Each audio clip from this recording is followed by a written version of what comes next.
পরিসংখ্যান, রেকর্ড, আগ্রাসন নাকি স্কিল? বাংলাদেশ ক্রিকেটে সাকিব আল হাসানের মতো মানের খেলোয়াড় তো নেই, একই সঙ্গে নেই তার মতো বুদ্ধিমান ক্রিকেটারও, যে কারণে অন্য অনেকের থেকে বছরের পর বছর আলাদা হয়েছেন সাকিব।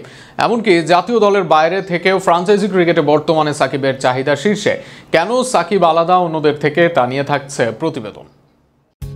একটা ছোট্ট প্রশ্ন দিয়ে শুরু করি। বাংলাদেশে তো অনেক অলরাউন্ডারই এসেছেন, বর্তমানেও আছেন অনেক অলরাউন্ডার, কিন্তু সবাই কেন সাকিব আল হাসান হতে পারেন না? এর মাঝে অনেকে হয়তো সাকিব আল হাসানের চেয়ে বেশি পরিশ্রম করেন, অনেকের ধ্যান জ্ঞান শুধু ক্রিকেট নিয়েই। তবুও এদের থেকে কেন যোজন এগিয়ে সাকিব আল হাসান? পরিসংখ্যান বলছে সাকিব অন্য সবার চেয়ে এগিয়ে। সাকিবের বোলিং রেকর্ড একজন লেজেন্ডারি বোলারের মতো, আর ব্যাটিং রেকর্ড একজন স্বীকৃত ব্যাটসম্যানের মতো। বাংলাদেশ কেন, বিশ্ব ক্রিকেটেই এমন চিত্র বিরল। কিন্তু বাংলাদেশের ক্রিকেটে যেখানে বড় তারকা পাওয়া মরুভূমির বুকে পানি পাওয়ার মতো, সেখানে সাকিব গ্লোবাল সুপারস্টার কিভাবে হলেন? সর্বপ্রথম সাকিব আলাদা তার স্কিল ও তার ডেভেলপমেন্টে। উদাহরণস্বরূপ বলা যায়, ক্যারিয়ারের শুরুর দিকে একরকম অ্যাকশনে বল করতেন সাকিব আল হাসান। সময়ের সাথে সাথে সেটাকেই মডিফাই করেছেন তিনি।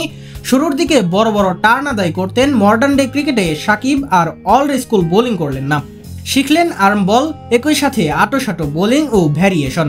যে কারণে শুরুর দিকে সাকিব যেমন তার বোলিংয়ে ভুগিয়েছেন ক্যালিস টেন্ডুলদের, ক্যারিয়ারের শেষে ভিন্ন ধাঁচের ক্রিকেট খেলা সূর্যা কুমার হেলসরাও রক্ষা পায়নি সাকিবের থেকে।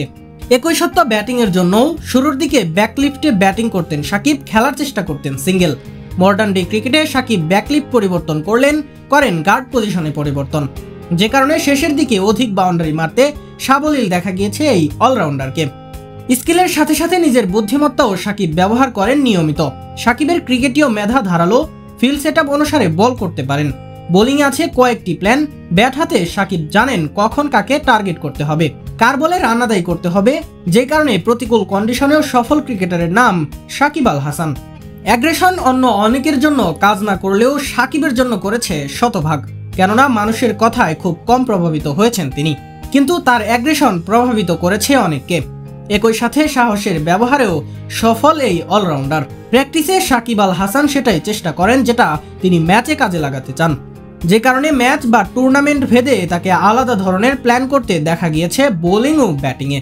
সব মিলিয়ে সাকিব আল হাসান হয়ে গিয়েছেন বাংলাদেশ ক্রিকেটের পোস্টার বয়, আর এটা একমাত্র সম্ভব হয়েছে সাকিবের নিজের কারণেই।